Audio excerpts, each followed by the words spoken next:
नमस्कार। Business plus television HD को प्रस्तुति कार्यक्रम विशेष संवादमा स्वागत छ। म सचिता। विशेष संवादमा हामी हरेक दिन नयाँ विषयवस्तुसँग संवाद गर्ने गर्छौं।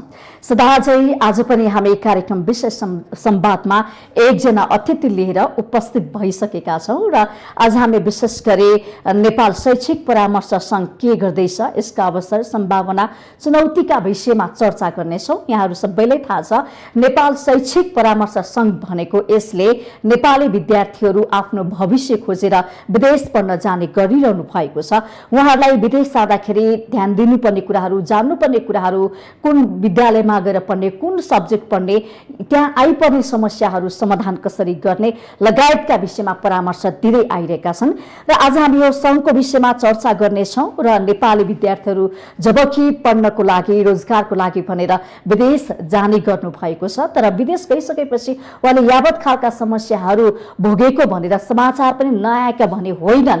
वास्तवमा कुरो के हो? जबकि विद्यार्थीले एउटा नेपाल शैक्षिक परामर्श संघसँग परामर्श भरपूर लिएर विदेश जान्छ पढ्नको लागि, तर पनि 2 वर्ष 3 वर्षमा उनले सोचेको जस्तो सेवा सुविधा नपाउने, विभिन्न खालका सङ्कटहरू बेहोरेको, गुनासो दुखेसोहरू आउनुको कारण के हो, यो विषयमा पनि चर्चा गर्नेछौँ। र सँगसँगै नेपाली विद्यार्थीहरू कुन देशमा चाहिँ बढी मात्रामा गइरहेका छन्, उनीहरूको भविष्य के छ र हाम्रो यो नेपाल शैक्षिक परामर्श संघको वास्तवमा उद्देश्य के हो लगायतका विषयमा चर्चा गर्नेछौँ। र कतिपय अहिले हेर्ने भने पछिल्लो समय त कोभिडले धेरै नै अस्तव्यस्त बनेका छन् यस्ता परामर्श संघ संस्थाहरू।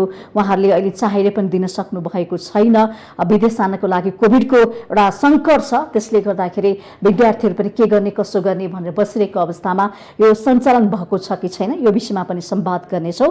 समग्र समसामयिक विषयमा संवाद गर्नको लागि हामीसँग हुनुहुन्छ नेपाल शैक्षिक परामर्श संघका केन्द्रीय सदस्य भवनाथ हुमागाई। यहाँलाई स्वागत छ। नमस्ते, थ्याङ्क यू। आराम हुनुहुन्छ? के छ हालखबर यहाँको? अब ठिकै छ। हामी त यो पेन्डेमिकले अलिकति लामो समयदेखि नेपाल शैक्षिक परामर्श सङ्घ अन्तर्गत रहेका हामी जस्ता व्यवसायी साथीहरू चाहिँ आफ्नो व्यवसायलाई रोकिरहेको अवस्था छ। अब बिस्तारै अलिअलि सबै चाहिँ इन्डिकेटरहरू चाहिँ सहज हुँदै गएको जस्तो अवस्था भएकोले अब अलिकति हामी चाहिँ यो विषयमा हर्षित पनि हुँदै गइरहेका छौँ। अब यो दसैँ तिहार, यो चाड, हाम्रो ठुलो चाडपछि चाहिँ हाम्रो यो परामर्शको क्षेत्रमा अलिकति खुसीका छेडहरू आउँछन् भन्ने आशामा छ। कोभिडले अलि ठप्प नै छ, तर चाडबाड पनि लागेको भएको हुनाले गर्दाखेरि चाहिँ तपाईँहरू अब कसरी अगाडि बढ्ने भनेर छलफलमा जुट्नु भएको छ। अब हामी चाहिँ यो चाडबाडपछि चाहिँ अब नेपालमा अहिले कोभिडको यो चाहिँ जुन डाटा पनि अलिकति अहिले 1000 भन्दा पर डे बिलोमै छ। त्यहाँदेखि भ्याक्सिनेसन पनि अलि ऱ्यापिडली भइसकेको हुनाले त्यो कारणले हामी आशावादी छौँ यो समयपछि। यो नेपाल शैक्षिक परामर्श सङ्घ भनेको चाहिँ के हो खास? धन्यवाद हजुरले जुन कुरा उठाइदिनु भयो। नेपाल शैक्षिक परामर्श सङ्घ भनेको चाहिँ यो शैक्षिक परामर्श गर्ने व्यवसायी साथीहरू चाहिँ छरिएर रहेका थिए। उनीहरू चाहिँ सुरुको दिनमा चाहिँ कतै सामान्य प्यानमा दर्ता हुने, कम्पनीमा दर्ता भएर आउने र नेपाल सरकारले पनि यसलाई चाहिँ कुनै निकायमा यसलाई राखेको, कुनै कानुनले पनि यसलाई एउटा ग्रहण नगरेको अवस्था। र त्यो अवस्थामा चाहिँ हामी जस्तै छरिएर रहेका व्यवसायी हाम्रा अग्रजहरूले चाहिँ अब यस्तो गरेर हुँदैन, यसलाई चाहिँ एउटा सेप दिनुपर्छ, एउटा अनुशासनमा सेल्फ चाहिँ एउटा डिसिप्लाइन भएर चाहिँ व्यवसाय गर्नुपर्छ। यसमा आउने विकृति, विसङ्गति र यसमा आउने समस्याहरूसँग जुझ्नको लागि चाहिँ हामी एकीकृत भएर चाहिँ अगाडि बढ्नुपर्छ भनेर आजभन्दा करिबन 25 वर्ष अगाडि चाहिँ हाम्रा अग्रजहरूले नेपाल शैक्षिक परामर्श सङ्घको स्थापना गर्नुभयो। यसमा चाहिँ आजको दिनमा आउँदा चाहिँ हामी यो अहिलेको यो वर्ष चाहिँ हामी रजत जयन्तीको वर्षमा छौँ। हामीले चाहिँ 25th इयरको चाहिँ सेलिब्रेसन गऱ्यौँ। हाम्रो अहिले भाद्रमा चाहिँ हाम्रो इक्यान डे पनि थियो। यो आजको दिनमा आइपुग्दा हामी चाहिँ करिबन 500 मेम्बरहरू चाहिँ यसमा विभिन्न जिल्लाहरूमा, शाखाहरूमा छरिएर रहेका चाहिँ परामर्शदात्री संस्थाहरू चाहिँ यसमा आबद्ध हुनुहुन्छ र हाम्रा विभिन्न शाखाहरूबाट चाहिँ सञ्चालित छौँ। अब यसले चाहिँ नेपालमा शैक्षिक परामर्शको क्षेत्रमा आइपर्ने समस्यासँग सरकारसँग चाहिँ लबी गर्ने, त्यसका समस्यामा चाहिँ सरकारसँग कसरी चाहिँ सरकारलाई फिडब्याकहरू दिने र यस्ता कानुनहरूले हामीलाई चाहिँ ग्रहण गर्नु पर्यो, यस्ता कानुनहरू चाहिँ बनाइदिनु पर्यो, यसरी चाहिँ यो क्षेत्रलाई व्यवस्थापन गर्नु पर्यो र व्यवसायीहरूलाई आइपर्ने समस्याहरू पनि र विद्यार्थीहरूलाई चाहिँ कुन कुन गन्तव्यमा जाँदाखेरि चाहिँ उहाँहरूले चाहिँ उत्कृष्ट शिक्षाहरू हासिल गर्न सक्नुहुन्छ, व्यावसायिक बन्न सक्नुहुन्छ भनेर यी सम्पूर्ण क्षेत्र, यी सम्पूर्ण चाहिँ सेवाहरूलाई एकीकृत रूपमा र व्यवस्थित रूपमा सञ्चालन गर्नको लागि चाहिँ नेपाल शैक्षिक परामर्श सङ्घ स्थापना भएको। तर यसको उद्देश्य कति राम्रो छ होइन, विशेष गरी नेपालीहरू आफ्नो देश छोडेर विदेशमा सपना देख्न, भविष्य देख्नको लागि व्यावसायिक रूपले, रोजगारको रूपले, शिक्षाको रूपले अगाडि बढ्नको लागि जानुहुन्छ। त्यसको लागि उहाँलाई केही पनि अप्ठ्यारो नहोस्, सहज होस्, समस्या नहोस् भनेर यो संस्था चाहिँ खडा भएको। तर यो संस्थाले गर्नुपर्ने काम चाहिँ गरेको देखिया छैन नि त। अब त्यसमा यस्तो छ म्याम, अब यसमा कस्तो भइदियो भने हामी चाहिँ यो अहिले चाहिँ शैक्षिक परामर्श व्यवसाय चाहिँ यो हाम्रो 2068 को निर्देशिका अनुसार चाहिँ गाइडेड छौँ। त्योभन्दा अगाडि त कुनै यो सरकारी निकायमा दर्ता हुने, यसका चाहिँ डाटाहरू लिने, कति सङ्ख्यामा छन्, के छन्, कसरी सञ्चालन भइरहेको छन्, सरकारी यसमा अनभिज्ञ थियो। त्यसमा नेपाल शैक्षिक परामर्श सङ्घकै लिडिङ रोलमा चाहिँ 2068 मा चाहिँ हामी चाहिँ एउटा यो हामीलाई एउटा निर्देशिका चाहिँ गाइड अहिले गभर्न गरिरहेको छ। अब त्यसरी हेर्दाखेरि चाहिँ कस्तो देखियो भने अब हाम्रो नेपाल सरकारको चाहिँ अब यो लुपहलबाट चाहिँ करिबन अहिले हामीले सरस्वती हेर्दाखेरि चाहिँ 5000 जति व्यवसायहरू चाहिँ नेपालभरिमा देखिन्छ। तर त्यसमा 5000 मा चाहिँ करिबन अब अहिले यो प्रदेशले पनि यसलाई हेरिरहेको हुनाले 2000 जति व्यवसायहरू चाहिँ नेपाल सरकारबाट अनुमति लिएर सञ्चालित छन्। तीभन्दा बाहेक चाहिँ अब तिनीहरू चाहिँ कुनै पनि नेपाल सरकारको निकायबाट अनुमति नलिकन सञ्चालन भइरहेका छन्। त्यस 2000 मध्ये पनि हामीसँग 500 मात्रै मेम्बरहरू चाहिँ इक्यानमा आबद्ध हुनुहुन्छ। हाम्रा मेम्बरहरूलाई चाहिँ हामीले विभिन्न समयमा यसका बारेमा चाहिँ इक्यानको आफ्नै पनि कोड अफ कन्डक्ट छ, इक्यानले आफ्नै पनि त्यो चाहिँ गाइडलाइन्सहरू बनाएको छ, नीति नियमहरू, मापदण्डहरू होला नि त बनाएको छ र नेपाल सरकारले पनि बनाइदिएको छ निर्देशिकामा एउटा मापदण्डहरू कति सेवा शुल्क लिने पाइने, कसरी लिने, त्यो चाहिँ एउटा चाहिँ तपाईँ कुनै पनि विद्यार्थी चाहिँ परामर्श लिने कुनै परामर्शदात्री संस्थामा जान्छ नि उसले चाहिँ कमसेकम उसको चाहिँ बोर्डमा चाहिँ यो मैले सेवा सुविधा पाउँछु यहाँबाट यति फी लाग्छ भनेर उसले चाहिँ एउटा सिटिजन चार्टर चाहिँ राख्नुपर्ने र त्यहाँबाट दिने सेवाहरूको बारेमा चाहिँ एउटा निष्पक्षता हुनुपर्ने कि बढी शुल्कहरू लिने त्यो क्रियाकलाप चाहिँ नहोस् भनेर त्यस्तो पनि गरेको छ। तर अब सङ्घमा पनि हामी 500 जति मात्रै आबद्ध छौँ, दर्ता पनि 2000 जति मात्रै छ। योभन्दा बाहिर पनि धेरै चाहिँ परामर्शदाताहरू छरिएर रहेको हुनाले चाहिँ सङ्घले केही गरेन कि भन्ने आरोप चाहिँ बेला बेलामा हामीलाई लागिरहेको छ। यसमा सत्यता चाहिँ कतिको छ त? अब सत्यता चाहिँ यस्तो छ मैले भने अब यो सबै चाहिँ नेपाल सरकारबाट चाहिँ अनुमति लिएर नचलेको हुनाले एउटा समस्या त्यहाँ भइदियो। तर हामी नेपाल चाहिँ शैक्षिक परामर्श सङ्घको सदस्य भएर गर्ने कुनै संस्थाले चाहिँ अब गलतै गर्दैन त कसैले भन्न सकिन्न। अब ह्युमन नेचर हो, अब उसले त्यो तत्कालीन अवस्था कस्तो हुन्छ त्यस्तो गरेको केसमा यदि हाम्रो मेम्बरले केही त्यस्तो भयो भने चाहिँ तुरुन्तै नेपाल शैक्षिक परामर्श सङ्घले उसलाई चाहिँ सदस्यबाट निष्कासन गर्नेसम्मको, कारबाही गर्नेसम्मको, नेपाल सरकारलाई सिफारिस गर्नेसम्मको चाहिँ त्यस्तो कामहरू गरेर चाहिँ हामीसँग धेरै दृष्टान्त। घर घरमा परामर्श सङ्घ खुलेका छन्, अव्यवस्थित छन् होइन, अनि कतिपयको दर्ता नभएका अनि उहाँहरूले पढ्न पठाएका विद्यार्थी उहाँ गएर दुःख पाएका त्यस्तो समाचार त आइरहेको छ। त्यसमा हामी चाहिँ चनाएको छौँ, नेपाल शैक्षिक परामर्श सङ्घले चाहिँ यो बारेमा चनाएको छ। हाम्रा मेम्बरहरूलाई चाहिँ यस्तो नहोस् भनेर हामीले चाहिँ प्रोग्रामहरू गर्ने, हाम्रा वर्षमा चाहिँ धेरैवटा प्रोग्रामहरू यस्ता बारेमा हुने, विज्ञहरू ल्याएर चाहिँ तिनीहरूले हाम्रो मेम्बरहरूसँग चाहिँ इन्टरेक्सन गर्ने त्यो चाहिँ हाम्रो गर्छ। हाम्रो मेम्बरसिप प्रदान गर्ने नै अलिकति त्यसमा चाहिँ क्राइटेरिया छ, त्यो अलिक सक्षम मान्छेहरू मात्रै मेम्बरसिप लिन पाउने, त्यो बेलादेखि हामीले फिल्ट्रेट गरिरहेका छौँ। त्यसले पनि हामी रोक्न खोज्छौँ। तर हामी सानो सङ्ख्यामा छौँ नि त। आज 5000 मा चाहिँ 500 मात्रै हामी सङ्घमा भएको हुनाले चाहिँ हजुर जस्तो घर घरमा देखिने बोर्ड, त्यहाँभित्रबाट चाहिँ हुने सेवाहरूमा चाहिँ त्यो प्रकारको देखिने समस्या छ। अब म यसमा के भन्छु भने अब विद्यार्थी अभिभावकज्यूहरूलाई पनि कहीँ गएर परामर्श लिँदाखेरि चाहिँ कमसेकम उहाँहरूले यति कुरा हेरिदिनु पऱ्यो कि उहाँहरू नेपाल सरकारबाट मान्यता प्राप्त फर्स्टमा हुनुहुन्छ कि हुनुहुन्न। सामान्य प्यान र कम्पनीमा दर्ता गरेर भित्तामा 2टा चाहिँ सर्टिफिकेट राखेर यही हो हाम्रो लाइसेन्स भन्ने टाइपबाट पनि बुझाइ भएको हुनसक्छ। बिल्कुल होइन। नेपाल सरकार शिक्षा मन्त्रालयबाट उहाँहरूले चाहिँ अनुमति लिएको हुनुपर्छ, अथवा अहिले चाहिँ प्रदेशको सामाजिक विकास मन्त्रालयबाट पनि लिन पाइन्छ। यो 2टा भन्दा अन्त कहीँबाट चाहिँ अनुमति लिएर यो शैक्षिक परामर्श व्यवसाय सञ्चालन गर्न यो कुरा चाहिँ बुझ्नु पर्यो। यो कुरा चाहिँ अभिभावकलाई, विद्यार्थीलाई बुझाउनु पर्यो। अब त्यसमा पनि म यो सूचना तपाईँहरूले दिनुभएको छ त? सूचित गर्ने अधिकार गरिरहेको छु, कर्तव्य तपाईँहरूको हो नि त। जस्तो आज हजुरले मलाई यहाँ बोलाएर चाहिँ बिजनेस प्लस एसडी टेलिभिजनमा यो जुन अन्तर्वार्ता गर्ने अवसर दिनु, यो पनि एउटा चाहिँ मैले एडभोकेट गरिरहेको छु। हाम्रा चाहिँ तमाम विद्यार्थी अभिभावकज्यूहरूलाई हजुरहरूले चाहिँ परामर्श लिन जाँदाखेरि चाहिँ भड्किलो विज्ञापन, पत्रिकामा ठुलो विज्ञापन, टिभीमा ठुलो चाहिँ खर्च गरेर गरेको विज्ञापन भन्दा पनि उहाँहरू नेपाल सरकारबाट मान्यता प्राप्त हुनुहुन्छ कि हुनुहुन्न। र अझ इक्यानबाट म त भन्छु कि इक्यानसँग आबद्ध संस्थाहरूबाट चाहिँ हजुरहरूले चाहिँ परामर्श लिने भयो भने त्यसमा चाहिँ हजुरले चाहिँ एउटा चाहिँ परामर्श मात्रै नभएर एउटा करियर काउन्सिलिङ हजुर स्टुडेन्टको लागि चाहिँ करियर काउन्सिलिङ पनि प्राप्त गर्न सक्नुहुन्छ र यहाँ चाहिँ भोलि गइसकेका चाहिँ अब्रोडमा गइसकेपछि पनि ती समस्याहरूबाट चाहिँ भोग्नु पर्दैन भन्ने चाहिँ मलाई लाग्छ। कसरी दिनुहुन्छ तपाईँहरू परामर्श, कस्तो खालको छ? अब हामी चाहिँ यस्तो समयमा हामी चाहिँ अब अहिले यो अब कति दिनको कोर्स हुन्छ? हजुर हो, जेनरली चाहिँ नेपालमा हेर्ने हो भने यो 12 कक्षाको अध्ययन सकेपछि चाहिँ विद्यार्थीहरू चाहिँ उच्च शिक्षाको लागि जाने भन्ने देखिन्छ।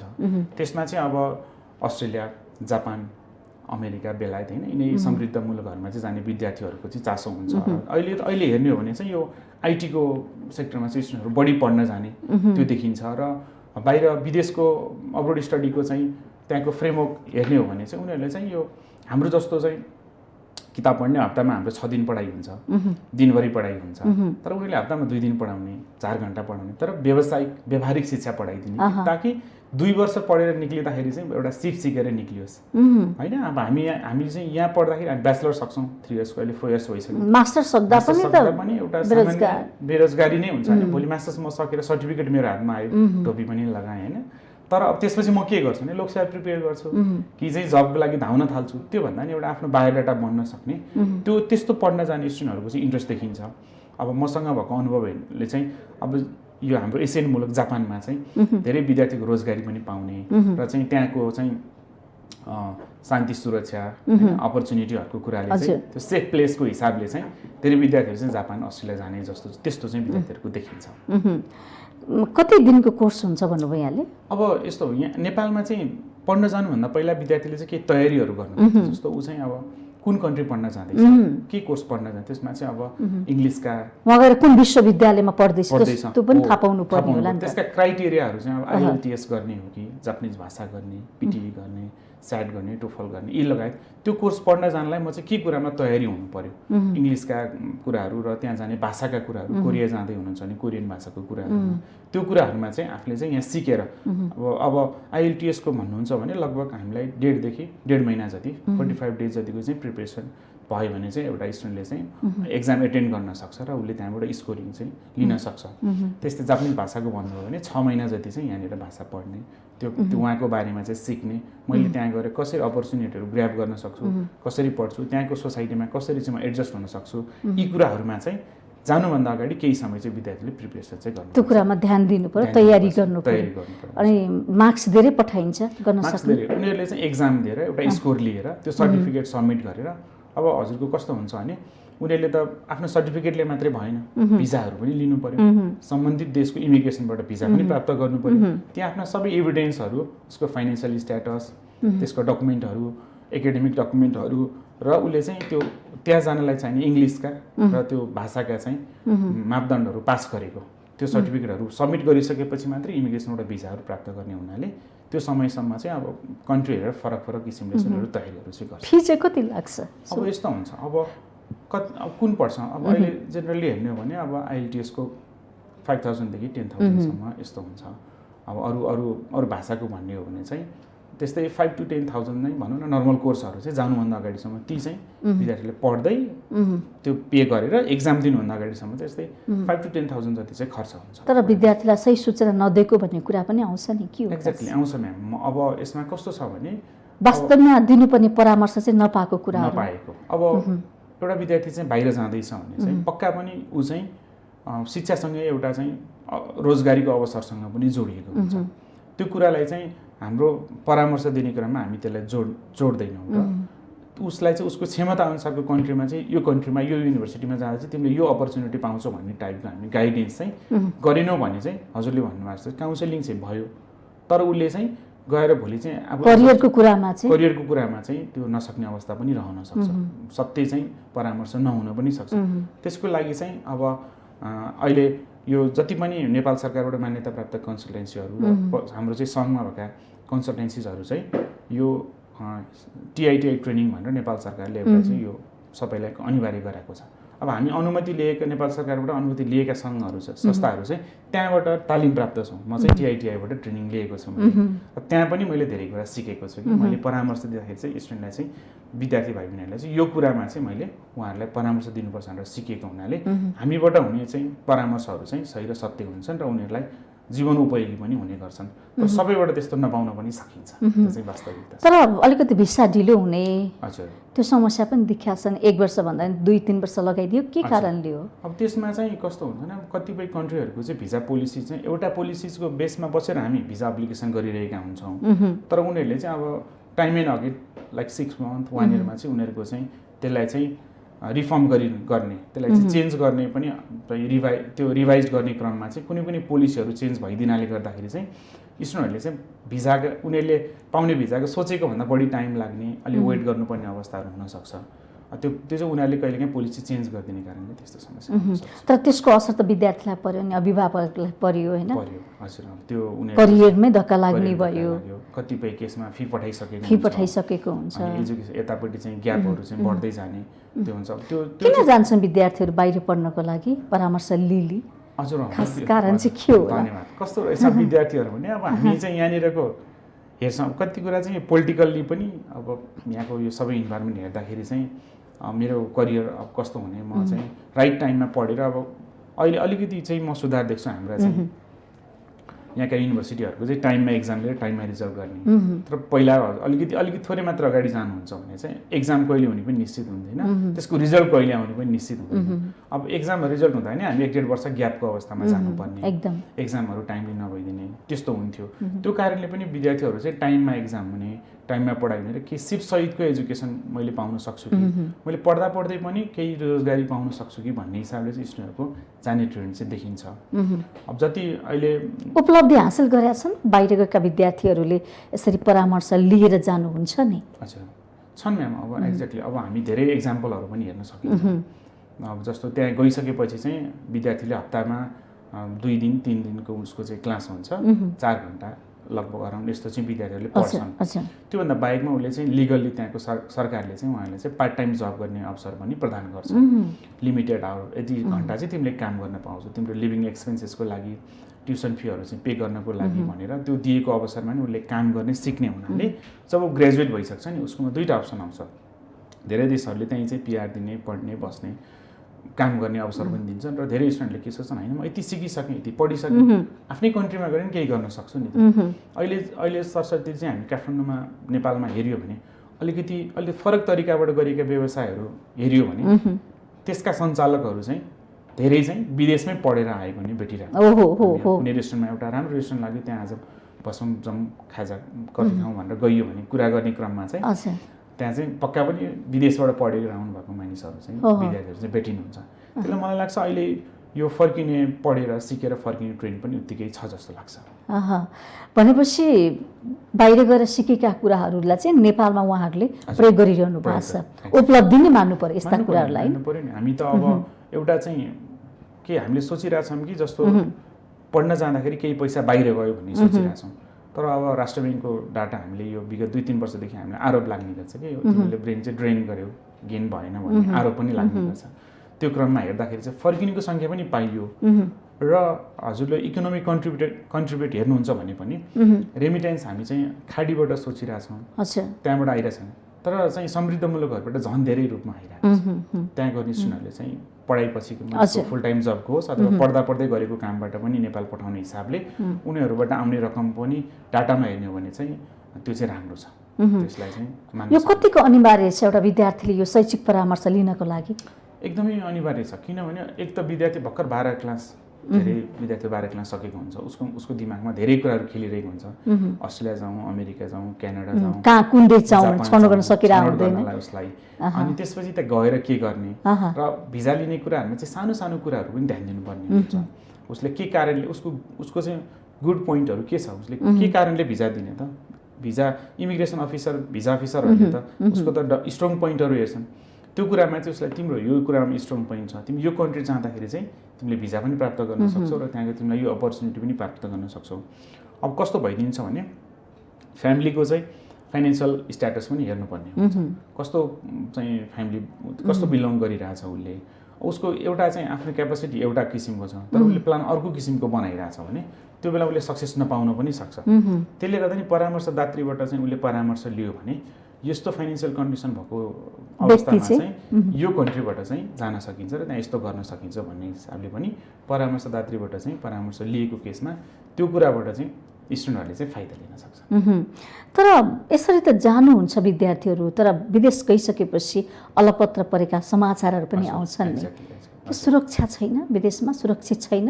अब कस्तो छ भने अब सुरक्षित त्यहाँको विदेशमा त झनै अब हामीले देखिन्छ, जाँदाखेरि हेर्ने क्रममा पनि देखिन्छ, त्यहाँ सबै कुरा नियममा बाँधिएको हुन्छ।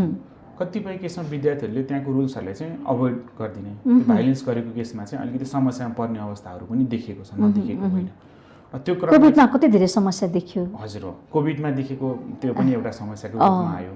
त्यसमा अब अहिले कसरी सहयोग भइरहेको मलाई जस्तो लाग्छ भने अहिले चाहिँ ग्लोबल्ली हेर्नुहुन्छ भने एनआरएनए कम्युनिटी पनि एकदम चाहिँ विस्तार भइरहेको छ। त्यसमा धेरै चाहिँ विद्यार्थीहरू नै एनआरएनएमा चाहिँ सहभागी भइरहनु भएको छ। अहिले अब विद्यार्थीको सङ्ख्या बढ्दै जाँदाखेरि चाहिँ एनआरएनएमा विद्यार्थीको चाहिँ त्यहाँनिर चाहिँ सङ्ख्या पनि बढिरहेको छ। उहाँहरूले पनि धेरै किसिमले सहयोग गरिरहनु भएको छ।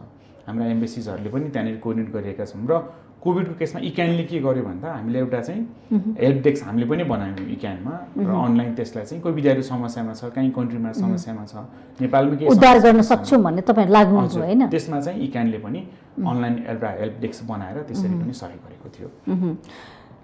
कतिलाई उद्धार गर्यो कोभिडको बेलामा? अब हामीसँग काउन्सिलिङमा 2 वर्षको हाराहारीको कुरा गरिरहेको छु सुरुदेखि आज। अब कस्तो देखियो, सुरुको दिनमा हामी कसरी डराइरहेका थियौँ भने शिक्षा मन्त्रालय पनि चाहिँ डरायो। शिक्षा मन्त्रालयमा एउटा समन्वय समिति छ हाम्रो व्यवसायीहरूबाट, हाम्रो अध्यक्षले त्यसमा प्रतिनिधित्व गर्नुहुन्छ, त्यस्तै अरू सङ्घबाट नि छ। सुरुमा कोभिड हुने बित्तिकै मन्त्रालयलाई डराएर अब सबै विद्यार्थी फर्किन्छन्, यो चाहिँ अब इक्यानले चाहिँ ल्याउनु पऱ्यो, विद्यार्थी खर्च गर्नु पऱ्यो भन्ने टाइपबाट कुरा गर्नु। तर डे बाई डे कसरी अगाडि बढ्यो भने त्यो होइन कि विद्यार्थी त झनै विदेश जान चाहनेको सङ्ख्या चाहिँ देखियो। कोभिडमा झन् हो चाम देखियो। सो हजुरले पनि त्यस्तो पाउनु भएको छैन होला न्युजहरू? हामी समाचारमा आएको थियो धेरै झन् बढे, वात्ते सङ्ख्या वृद्धि भयो बाहिर जानेको भन्ने आएको थियो। जस्तो त्यहाँ कुनै चाहिँ एउटा हाम्रो विद्यार्थी पढिरहेको कन्ट्रीबाट चाहिँ नेपाल चाहिँ ल ऊ त्यहाँ रहन नसक्ने भयो कोभिडको कारणले, फर्केर आउनुपर्ने अवस्था चाहिँ कमै मात्रामा, एकदम नगण्य मात्रामा छ। तर जानेको सङ्ख्या नै देखिएको छ। अन्त किन त्यस्तो भयो भनेर हामीले हेर्दाखेरि चाहिँ के देख्यो भन्दाखेरि त्यहाँ चाहिँ हरेक कन्ट्रीहरूले चाहिँ यो कोभिडको सिचुएसनमा चाहिँ ग्रान्टहरू दिइरहेको छ स्टुडेन्टलाई। उसको चाहिँ पार्ट टाइम जब गर्ने कुरालाई एक्सटेन्सन गरिदिएको छ। जस्तो उसले 20 आवर गर्न पाउँथ्यो भने त्यसलाई चाहिँ बढाइदिएको छ, र चाहिँ अरू किसिमको चाहिँ ग्रान्टहरू पनि दिइरहेको हुनाले चाहिँ त्यति धेरै स्टुडेन्टले म फर्किन जान्छु, म समस्यामा पऱ्यो भनेर कम्प्लेनहरू चाहिँ त्यो सङ्ख्यामा चाहिँ आइरहेको छैन। त्यसरी कसैलाई नेपाल ल्याउनु त तपाईँले उद्धार गर्नु परिस्थिति थियो? त्यस्तो आउनै पर्ने गरेर विद्यार्थीबाट हामीलाई कम्प्लेन प्राप्त भएको छ। यहाँबाट तपाईँले सहयोग गर्नु कस्तो खालको सहयोग गर्नु? काउन्सिलिङको धेरै कुरामा चाहिँ काउन्सिलिङको थियो। जस्तो मेरो भिजा सकियो, मेरो कोर्स सकियो, म के गर्ने अब, त्यो टाइपको काउन्सिलिङले चाहिँ उनीहरूलाई बढी चाहिँ सहयोग गर्छ। भिजा सक्यो भने कसरी रिन्यू गर्ने, कसरी एक्सटेन्सन लिने बताइदिनुहोस् न। कतिपय विद्यार्थी अप्ठ्यारो, कतिपय विदेश जाने एउटा मनस्थिति बनाइरहनु भएको हुनसक्छ होइन? कहाँ गएर परामर्श लिने, फेरि सही परामर्श लिन सक्नु पऱ्यो, सही सूचना लिन सक्नु पऱ्यो, कुन देश जाँदाखेरि राम्रो हुन्छ, त्यो सबै कुराको लागि। थ्याङ्क यू म्याम, त्यसको लागि अवसर दिनुभयो। अब नेपालबाट बाहिर जाने विद्यार्थीहरूलाई चाहिँ म के अनुरोध गर्न चाहन्छु भने हजुरहरूले चाहिँ विद्यार्थी अभिभावकज्यूहरूले नेपाल शैक्षिक परामर्श सङ्घमा आबद्ध व्यवसायी परामर्शदात्री व्यवसायीहरूबाट चाहिँ परामर्श लिनुभयो भने यहाँले चाहिँ सही र सूचना तथ्यमा आधारित चाहिँ परामर्श प्राप्त गर्नुहुनेछ। त्यसले चाहिँ भोलिका दिनमा गइसकेपछि पनि नेपाल शैक्षिक परामर्श सङ्घ माताका सङ्घबाट चाहिँ व्यवसायबाट गएकोमा नेपाल शैक्षिक परामर्शले अझ विशेष रूपमा चाहिँ सहयोग गर्न पनि सक्छ। एउटा त्यो कुरा भन्न चाहन्छु। त्यसै गरी अब यदि तपाईँ विदेश गइसकेपछि पनि कुनै समस्यामा पर्नुभयो भने हाम्रो चाहिँ नेपाल शैक्षिक परामर्श सङ्घ इक्यानको वेबसाइट छ, त्यहाँ गुगलमा गएर हजुरले चाहिँ इक्यान नेपाल भनेर सर्च गर्नुभयो भने त्यहाँबाट हाम्रो पोर्टल छ, त्यहाँ पनि हजुरले हामीलाई चाहिँ परेको समस्याहरू पठाउन सक्नुहुन्छ। अनि हाम्रो फेसबुक पेज छ, नेपाल शैक्षिक परामर्श सङ्घ इक्यान भनेर फेसबुक पेज छ, त्यहाँ पनि मेसेज गर्न सक्नुहुन्छ। यो माध्यमबाट इमेल गर्न सक्नुहुन्छ। हाम्रो इमेल एड्रेस तत्कालै तपाईँहरूले सम्बोधन गर्नुहुन्छ। हामी उहाँहरूलाई परामर्श दिएर के सहयोग गर्दा हुन्छ उहाँलाई चाहिँ एम्बेसीमा गएर गर्नुपर्ने, त्यहाँको एनआरएनएहरूसँग चाहिँ कोअर्डिनेट गरेर गर्नुपर्ने, यहीँको मन्त्रालयबाट गर्नुपर्ने, त्यो कुरामा हामी सहयोग गर्न एकदमै तयार छौँ। यो सूचना, यो सहयोग प्राप्त गरिरहनु भएको छ जति पनि गएका विद्यार्थीहरूले? हजुर। कति पठाएको छ इक्यानबाट, कति गएका छन्? अब हामीसँग करिबन 500 चाहिँ यो 500 जति चाहिँ व्यवसायीहरू हुनुहुन्छ।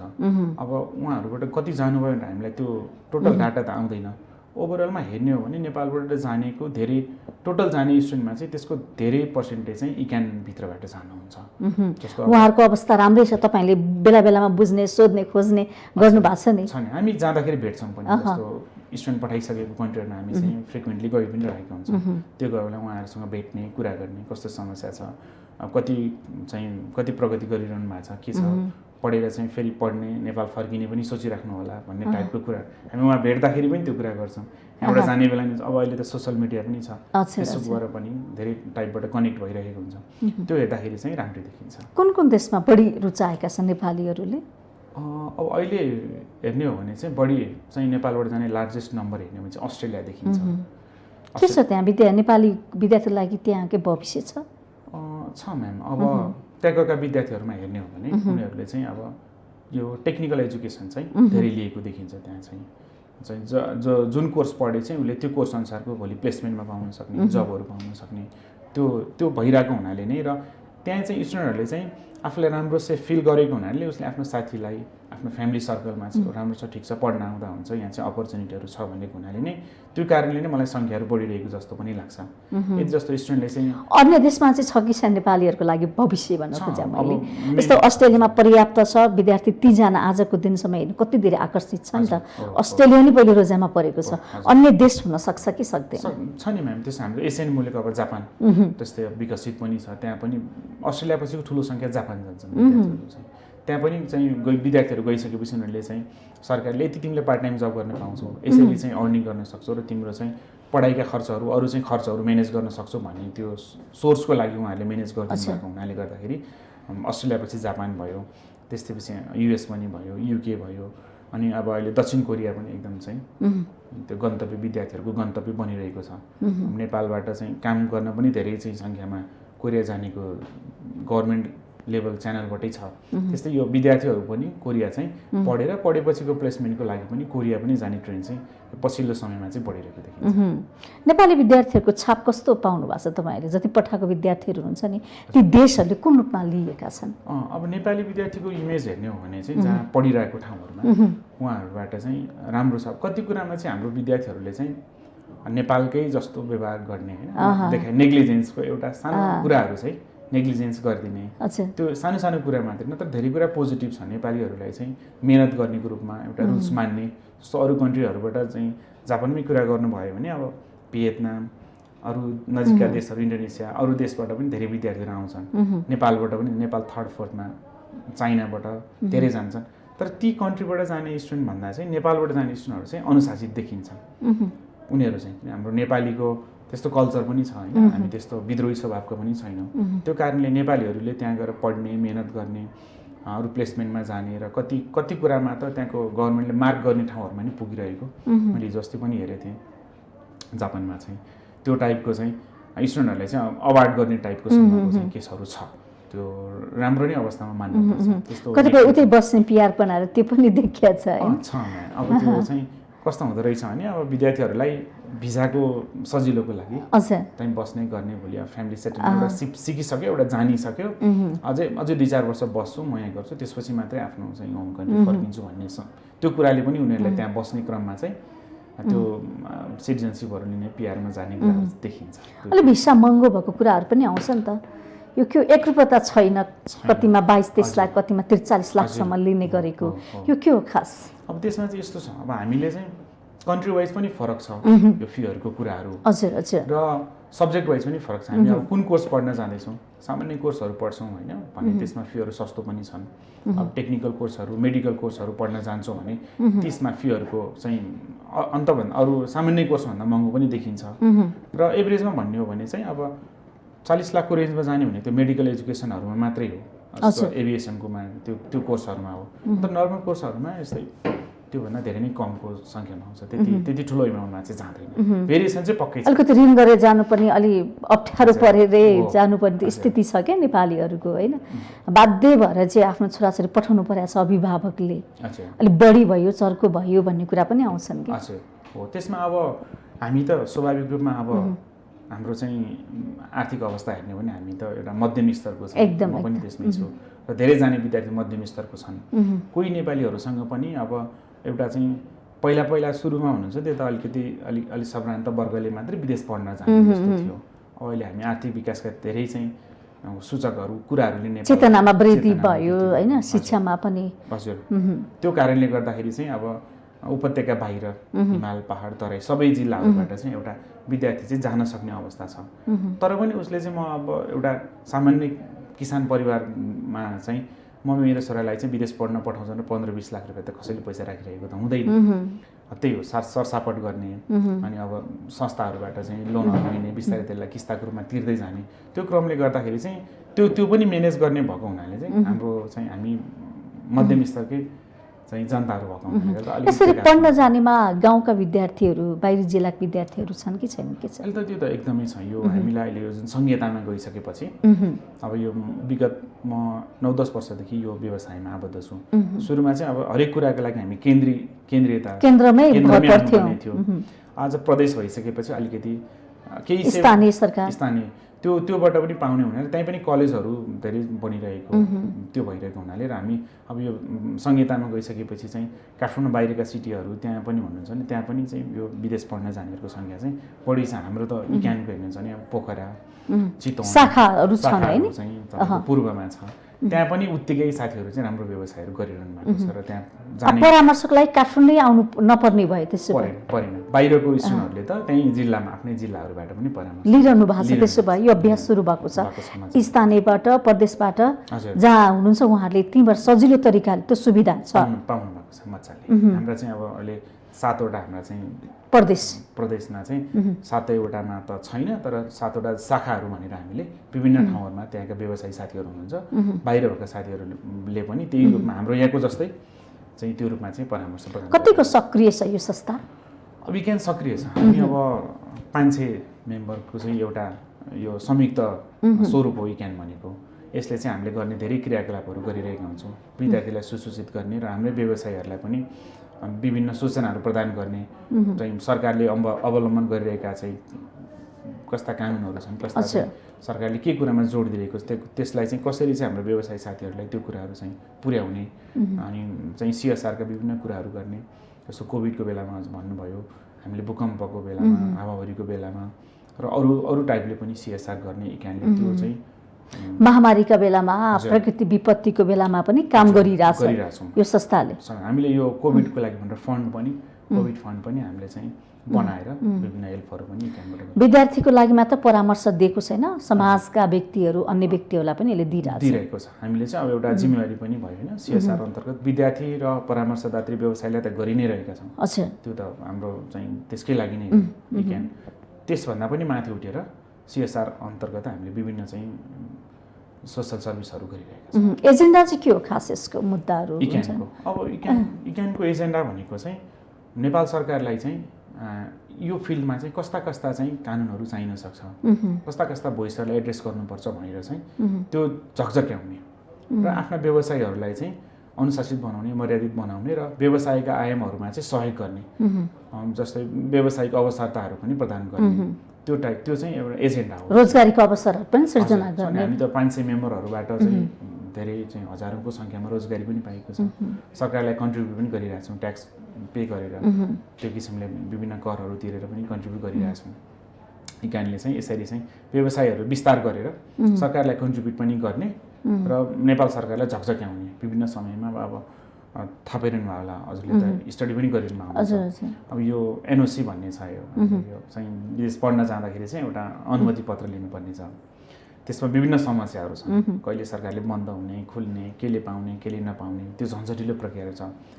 त्यो समस्यामा पनि इकाइले चाहिँ आफूलाई व्यवसायहरूको हकितमा चाहिँ आफ्नो पहलहरू चाहिँ त्यो अनुसार गर्दै संशोधनको कुराहरू उठाएको छ। त्यसो कुराहरू NOC चाहिँ अब बुझाइमा फरक पर्ने हैन इक्विभ्यालेन्टमा अब त्यो कोर्सहरू चाहिँ यो कोर्समा पढ्न जान नपाउने यो कोर्समा प्रतिबन्ध लगाएको जस्तो हैन हजुर त्यो कुरामा चाहिँ इकाइले चाहिँ नेपाल सरकारसँग चाहिँ त्यो झकझक्याउने कामहरू गर्छ। कुन विषयमा प्रतिबन्ध लगाएको छ र? जस्तो अब अहिले भन्नुहुन्छ भने अब यो मेडिकल एजुकेसनहरूमा अलिकति NOCको चाहिँ अब सरकारले चाहिँ सीमित समयमा मात्रै टेस्टहरू लिदिने त्यसलाई चाहिँ अनिवार्य चाहिँ एक्जाम दिएर मात्रै पास गरेर मात्रै जान पाउने जस्तो बनाइदिएको छ।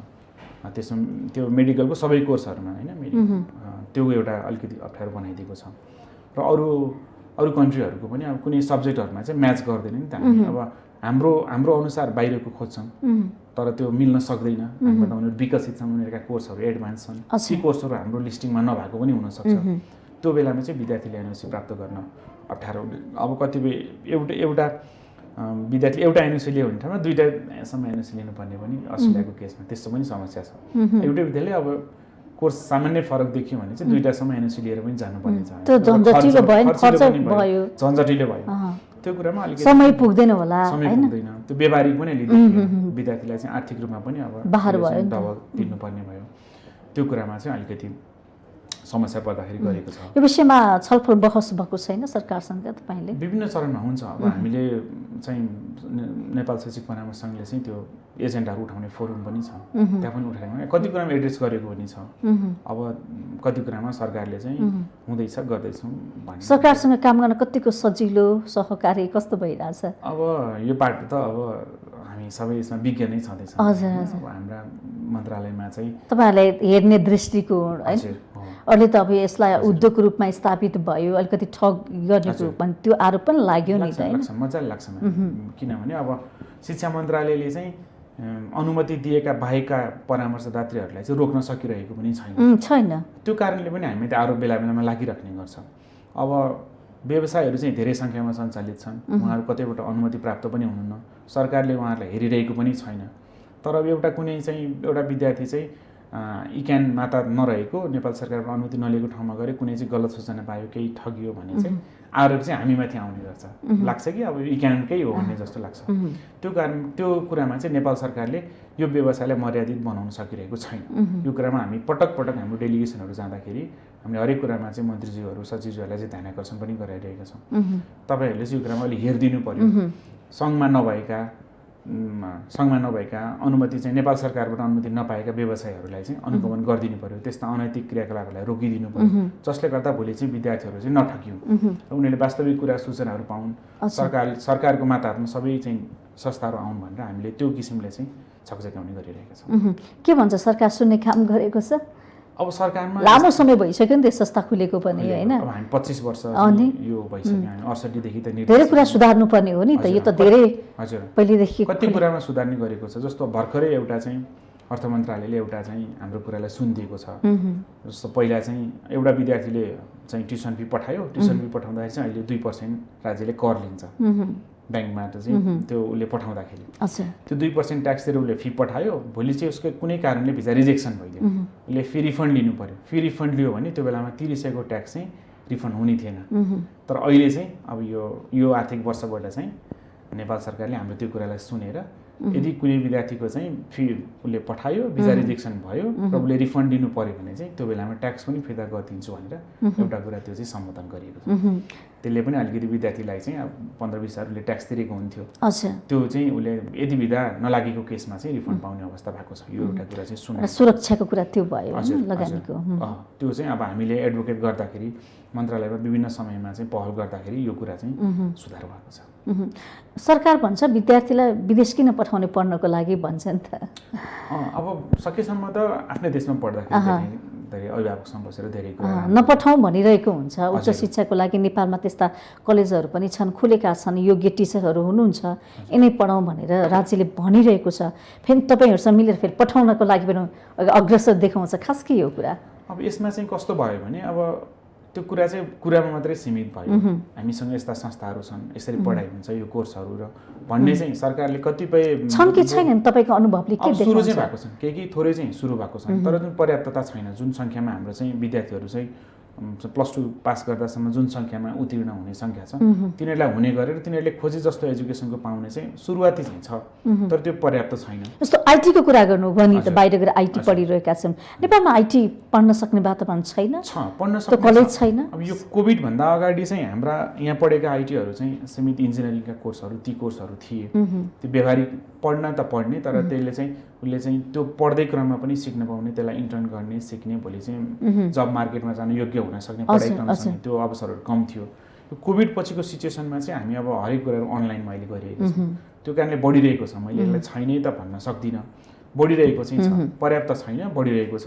अब किन विद्यार्थीहरू जान चाहिरहेका छन् भन्दाखेरि चाहिँ सरकारले चाहिँ पढ्ने विद्यार्थीहरूलाई चाहिँ सेफ्टीको कुराहरू हैन, प्लेसमेन्टको कुराहरू सरकारले वार्षिक यति चाहिँ रोजगारी दिने त भन्छ, तर त्यो चाहिँ नारामा मात्रै सीमित, कार्यान्वयन गर्दैन। कार्यान्वयन पछि फितलो छ।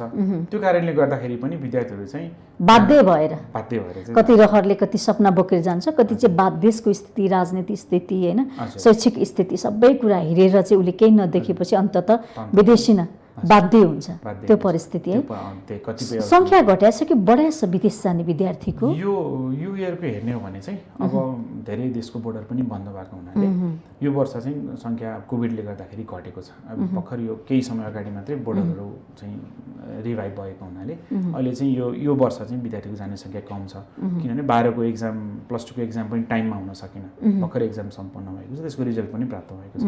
त्यसले गर्दाखेरि चाहिँ अलिकति अहिलेको तत्काल समयमा हेर्ने भने चाहिँ घटेकै जस्तो देखिन्छ। अब तपाईँहरू कहिलेदेखि सेवा सुविधा सञ्चालन गर्नुहुन्छ? अब हामी चाहिँ यो सेकेन्ड फेजको लकडाउन पछिदेखिबाट कार्यालयहरू चाहिँ खोलेर यो तयारीका कक्षाहरू चाहिँ गराइरहेका छौँ। अब यो अहिले हामी अब 4 विद्यार्थीहरू आउनु भएको छ तयारी कक्षामा? अहिले चाहिँ थोरै पढ्ने क्रमहरू चाहिँ बढिरहेको छ। अब 12को एक्जाम सकेको विद्यार्थीहरू चाहिँ म तयारी गर्दै गर्छु। अब रिजल्ट भएपछि चाहिँ प्रोसिड्युर गर्ने हिसाबले अहिले त्यो चाहिँ उपस्थिति हुने सङ्ख्याहरू चाहिँ बढिरहेको छ। अब हामी नजिकै दसैँ ठुलो चाड दसैँ तिहारमा पनि छौँ। कोभिडले गर्दा धेरै विद्यार्थीहरू भ्याली बाहिर जानुभएको छ। अब कोभिड पनि थियो, 12को एक्जाम पनि भर्खर सक्यो। अब यो दसैँ तिहार पछि चाहिँ अलिकति यो माहौलहरू चाहिँ अझै सुध्रिँदै जान्छ भन्ने आशावादी छ।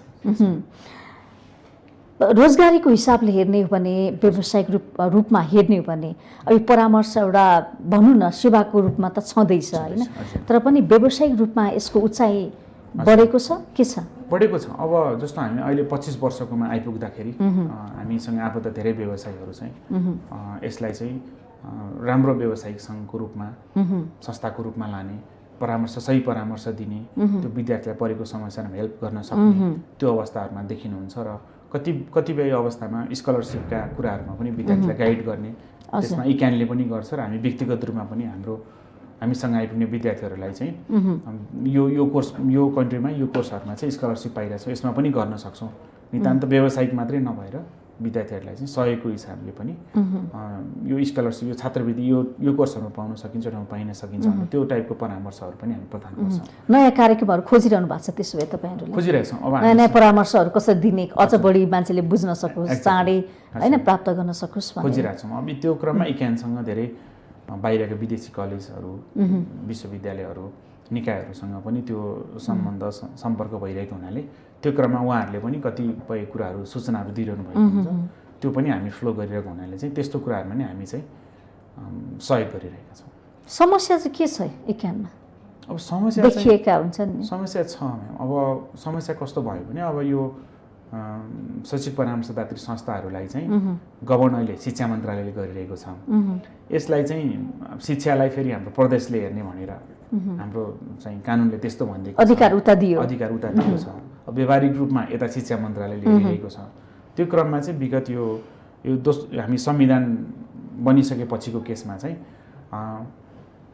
या केन्द्र सरकारले चाहिँ थप लाइसेन्सहरू दिने, भएकोहरूलाई चाहिँ नवीकरण गर्ने, यी कुराहरू चाहिँ त्यसलाई चाहिँ स्थगित गरिराखेको छ। एउटा त्यो समस्या छ। अर्को समस्या चाहिँ अब समयमा एक्जाम हुने, समयमा त्यसका नतिजाहरू प्राप्त हुने, सरकारले लिने एक्जामहरू त्यसका रिजल्टहरू टाइममा गरिदिने, त्यो कुरा चाहिँ अलिकति टाइमली सेड्युल नहुँदाखेरि एउटा त्यो विद्यार्थीहरूलाई त्यो कुराले गाह्रो छ। अर्को गभर्न गर्ने, यो क्षेत्रलाई कसरी राम्रो बनाउन सकिन्छ, गलत गर्नेलाई त पक्कै दण्डित गर्नै पर्ने, हामी पनि त्यसकै पक्षमा छौँ। राम्रो गर्नेहरूलाई कसरी अवार्डेड गर्ने, कसरी चाहिँ व्यवसाय गरेर राज्यले त एक किसिमको कर प्राप्त गरिरहेको छ नि, यहाँ त हजारौँको सङ्ख्यामा रोजगारी पनि सिर्जना भइरहेको छ। त्यो कुरालाई चाहिँ राज्यले सहयोगको रूपमा नेपाल शैक्षिक परामर्श सङ्घ मातागत रहेका व्यवसायहरू पनि राज्यलाई चाहिँ सहयोग गरिरहेका छन्। यिनीहरू पनि एउटा व्यवस्थित चाहिँ सङ्घ भनेर राज्यले त्यति राम्रो रूपमा चाहिँ अझै पनि लिइसकेको व्यवहार हामीले चाहिँ त्यस्तो पाइरहेका छैनौँ। यो समस्याले गर्दाखेरि तपाईँहरूलाई अझ बढी अगाडि बढ्नको लागि, अझ बढी यसलाई चाहिँ भनौँ न मर्यादित बनाउनको लागि अप्ठ्यारो भइरहेको छ। त्यो कुरामा चाहिँ राज्यले हेर्ने दृष्टिकोण चाहिँ यो समस्या सुधार्नुपर्ने पक्षहरू चाहिँ होइन, अब उपलब्धिको पक्ष त हामीले चर्चा गरिहालौँ, सुधार्नुपर्ने पक्षहरू पनि छ। चुनौती चाहिँ के छ? अब हामीलाई चुनौती छ म्याम। अब कस्तो चुनौती छ, हामीले चाहिँ सधैँ विद्यार्थी पढ्न पठाउने मात्रै होइन, विद्यार्थी चाहिँ ती विद्यार्थीहरू चाहिँ अरू देशबाट पनि नेपाल विद्यार्थी पढ्न आउन सक्छ। मेडिकल एजुकेसनको सम्भावना पनि हामी भारतको साथ ल्याउन सक्छौँ नि, यति ठुलो देशहरू हाम्रो साथ हुनुहुन्छ, चाइनाबाट पनि होइन। त्यसमा अब सरकारलाई हामीले झकझक्याउने, अब सरकारले त्यो सोचेर त्यो किसिमको वातावरणहरू तयार गर्दै गइरहेको त्यति धेरै देखिन्न। अब हामीले सरकारलाई त्यो किसिमले झकझक्याउने पनि हामीसँग चुनौती छ। हामी विद्यार्थी ल्याउन पनि त सक्छौँ नि परामर्श दिएर, होइन जाने मात्रै होइन, विद्यार्थी आउन पनि सक्छन्। त्यो एउटा चाहिँ हामीसँग अब सरकारलाई त्यो किसिमले चाहिँ हेल्थ सेफ्टीको कुराहरू सेक्युरिटीको कुराहरूमा चाहिँ हामीले सरकारलाई यो कुरामा झकझक्याउने कामहरू छ। त्यो हामीलाई अब बढ्दै जाँदाखेरि चाहिँ हामीलाई आरोप पठाए मात्रै भन्ने आरोप लागिराख्दाखेरि त्यति ल्याउन पनि सक्छौँ। कतिपय साथीहरूले सुरु पनि गरिसक्नु भएको छ मेडिकल एजुकेसनमा चाहिँ विद्यार्थी पढ्न पनि आउनुहुन्छ। त्यो एउटा चाहिँ हामीले पछिसम्म जाँदै गर्दा त्यो अवस्था पनि देख्छौँ। लङ टर्ममा यो देखिन्छ भने अब अहिले पढ्न जाने विद्यार्थीहरूलाई चाहिँ हामीले राइट इन्फर्मेसन दिएर त्यहाँ गएर चाहिँ यो त अवसरको रूपमा देखियो नि त। जसरी हामीले बाहिर पठाइरहेका छौँ विद्यार्थी बाध्य भनौँ जेसुकै भनौँ, तर अवसर पनि छ नि त। हामीले बाहिरको विद्यार्थी नेपाल ल्याउने अवसर सम्भावना अवसर प्रशस्तै छन् एकदमै छ। किन हाम्रो चाहिँ के पढाउन सक्छ हामी उनीहरूलाई मेडिकल एजुकेसन तपाईँको चाहिँ हामीसँग यो पर्वतारोहण सम्बन्धी शिक्षाहरू होइन यो किसिमले चाहिँ यो पढ्ने अवसर देखिन्छ। हाम्रो चाहिँ जलविद्युतको हाइड्रो पावर सम्बन्धी पनि होला, यो टुरिज्म पनि पढ्न सक्ने हुन्छ। वेदरको हिसाबले हुनुहुन्छ नि नेपाल त होइन, हिमाल पहाड तराई किसिमले यो एकदमै सुन्दर किसिमले पनि छ। त्यसले गर्दाखेरि चाहिँ त्यो विद्यार्थीहरू पढ्न आउने अवसर चाहिँ वातावरण यदि बन्यो भने चाहिँ त्यो सम्भावना पनि धेरै राम्रो देखिन्छ। इकानले यो विषयमा के सोचेको छ? इकानले चाहिँ नेपाल सरकारसँग कुरा हुने क्रममा तपाईँहरूले चाहिँ यो बाटोमा गर्नुभयो भने हामी चाहिँ यसरी चाहिँ विद्यार्थी पठाउने मात्रै होइन ल्याउने पनि गर्न सक्छौँ भनेर धेरै त्यो फोरमहरू युज पनि गरिरहेका छौँ। सो त्यो भिजिट नेपाल 2020 गरेको त्यो क्रममा इकानलाई पनि त्यहाँनिर चाहिँ राखेको थियो। त्यो छलफलको क्रममा पनि हामीले ती कुराहरू चाहिँ गरेका थियौँ र जहाँ विद्यार्थीहरू चाहिँ गएका छन् तिनीहरूले चाहिँ त्यहाँका सिटिजनहरूलाई चाहिँ नेपाल घुम्न जानुपर्छ है भनेर त्यो information mouth to mouth publicity भयो। त्यसमा पनि हामीले चाहिँ हाम्रो विद्यार्थीहरूलाई त्यो किसिमले चाहिँ आउन चाहन्छन् बाहिरका विद्यार्थी। जसरी नेपाली विद्यार्थीहरू विदेश गएर पढ्न त चाहन्छन्, अनि बाहिरका विद्यार्थी पनि नेपालमा गएर पढौँ भन्ने त्यो चाहना देखिया छ। त्यसमा अब हामीले कति इन्फर्मेसन पुर्याउन सकिरहेका छैनौँ। जस्तो अब त्यो सानो क्षेत्रले थोरैले गरेर हुने कुरा होइन यो। पहिलो कुरा त हाम्रो देशले कस्तो परिचय बनाइरहेको छ त्यहाँको गभर्मेन्टले हामीलाई कस्तो रूपमा लिइरहेको छ। अब अहिले त ट्रेन्ड चाहिँ उता जाने धेरै भएको हुनाले गर्दाखेरि त्यहाँको त हामी चाहिँ घुम्न चाहिँ आउने तर पढ्न आउनुपर्छ भन्ने हिसाबले त्यो हामीले इन्फर्मेसनहरू दिन सकिरहेका छैनौँ। त्यहाँ हाम्रो एम्बेसिजहरूले चाहिँ त्यहाँको कम्युनिटीमा त्यस्तो चाहिँ इन्फर्मेसनहरू जस्तो हामी पढ्नको लागि पठाउँछौँ, रोजगारीको लागि पठाइरहेका छौँ नि त होइन, त्यसै गरी हामी भित्राउनु पर्यो कि हामीले पनि। हजुर त्यही कुरामा हामीले वातावरण त्यो किसिमको बनाउने र हामी यस्तो गर्न सक्छौँ, यो कुरा दिन सक्छौँ स्टुडेन्टलाई होइन भनेर हामीले चाहिँ त्यो इन्फर्मेसनहरू बाहिर चाहिँ फ्लो गर्न सकिरहेका छैनौँ। त्यो नभएको हुनाले आउने सँगसँगै बिस्तारै भविष्यको कुरा गरेको मैले हुनसक्ला पछिसम्म गर्दै जाँदाखेरि हामी पनि अब धेरै कुराले व्यवस्थित हुँदै गइरहेका छौँ। 25 वर्षमा धेरै कुरा तपाईँहरू पनि सिकिरहनु भएको छ, नयाँ नयाँ कुराहरू देखिरहनु भएको छ। अझ बढी यसलाई कुन गन्तव्यमा लाने भनेर पनि सोचिरहनु भएको होला होइन। नेतृत्व नीतिको पनि आवश्यकता होला, के छ इकानमा? अब हामी अहिले चाहिँ यो 25 वर्षको रजत जयन्ती मनाइरहेको यो अवसरमा इकान चाहिँ हाम्रो यो क्षेत्रको पुरानो ठुलो व्यावसायिक सङ्गठन, यसले आफ्ना व्यवसायीहरूलाई चाहिँ व्यवसाय गर्ने क्रममा आइपर्ने त्यो समस्या त्यसमा अभिभावकत्व लिने त्यो चाहिँ गार्जेनसिप लिने भूमिकामा र यो कोभिड सिचुएसनमा चाहिँ हाम्रो व्यवसाय पनि यो सरकारले हाम्रो इकानले पनि त्यसमा पहल गरेको थियो। यो अति प्रभावित क्षेत्रमा चाहिँ लिस्टिङ गरिदिएको थियो। त्यो कारणले पनि अब इकानले त्यो रोल गर्न सक्यो, कुरा आफ्नो राख्न सक्यो।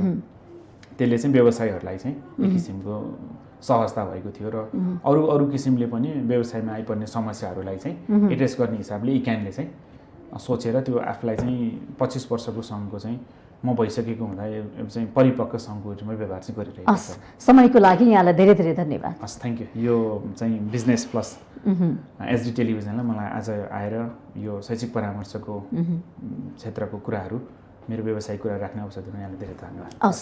कार्यक्रमबाट म पनि बिदा हुन्छु। बिजनेस प्लस टेलिभिजन एसडी हेर्दै गर्नुहोला। नमस्ते।